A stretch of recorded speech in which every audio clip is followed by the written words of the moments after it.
Israel और Hezbollah के बीच जारी जंग में अब इजराइल ने बड़ा कदम उठाया है। इजरायली सेना ने हिजबुल्लाह चीफ हसन नसरल्लाह को लेकर बड़ा दावा किया है। IDF ने कहा कि बेरूत हमले में हिजबुल्लाह चीफ नसरल्लाह मारा गया। दुनिया को नसरल्लाह अब नहीं डरा पाएगा।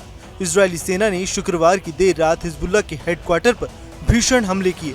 इस हमले के बाद से ही हिजबुल्लाह चीफ के मारे जाने की खबर सामने आई है। इजराइल ने हमास चीफ के बाद अब हिजबुल्लाह चीफ नसरल्लाह की हत्या कर दी है। इजरायली सेना के चीफ लेफ्टिनेंट जनरल हलवी ने चेतावनी देते हुए कहा, अगर किसी ने इजरायली और उसके नागरिकों की तरफ आंख उठाने की कोशिश की तो उसका यही नतीजा होगा।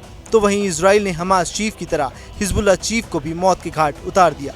IDF ने बयान जारी कर कहा, नसरल्लाह के साथ साथ हिजबुल्लाह के दूसरे कमांडर भी मारे गए हैं। नसरल्लाह को तब निशाना बनाया गया जब वो बेरूत के दाहिया में हिजबुल्लाह के हेडक्वार्टर में मौजूद था।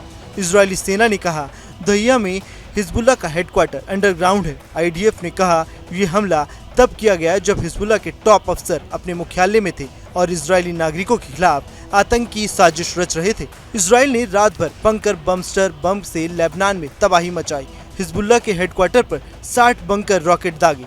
इस दौरान इजरायली सेना ने हिजबुल्लाह के कई ठिकानों को तबाह किया। इजरायली सेना का दावा है कि इस भीषण हमले में हिजबुल्लाह का हेडक्वार्टर पूरी तरह से ध्वस्त हो गया है। हिजबुल्लाह मुख्यालय में कोई भी जिंदा नहीं बचा होगा। जो भी अंदर था सभी लोग मारे गए होंगे। इजराइल ने शुक्रवार को ये कार्रवाई की है। इजराइल का कहना है कि हमले के समय हिजबुल्लाह प्रमुख नसरल्लाह भी अंदर ही मौजूद था। ईरानी राष्ट्रपति मसूद पेजेश्कियान ने इजरायली हमलों की निंदा करते हुए युद्ध को अपराध बताया। कहा कि इसने एक बार फिर से इस शासन के स्टेट टेररिज्म की प्रकृति को उजागर किया है। ईरान के सर्वोच्च नेता के सलाहकार अली लारिजानी ने कहा, इजराइल लाल रेखा को पार कर रहा है और स्थिति गंभीर होती जा रही है। नसरल्लाह की हत्या की अटकलों के बीच लारिजानी ने कहा, हत्याओं से इजराइल की समस्या का हल नहीं होगा। प्रतिरोध के नेताओं की हत्या के साथ दूसरे उनकी जगह ले लेंगे। आपको बता दें कि नसरल्लाह साल 1992 से ईरानी समर्थित संगठन हिजबुल्लाह का चीफ बना था। वह संगठन के फाउंडर मेंबर्स में से एक था। इजराइल ने 2 महीने के अंदर हिजबुल्लाह की पूरी लीडरशिप को ही खत्म कर डाला।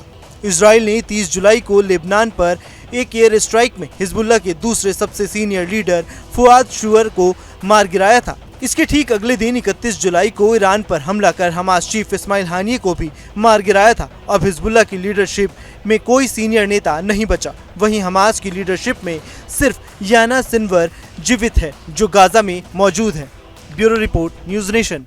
न्यूज नेशन अब व्हाट्सएप पर खबरों के ताजा अपडेट के लिए न्यूज नेशन के इस QR कोड को स्कैन करें।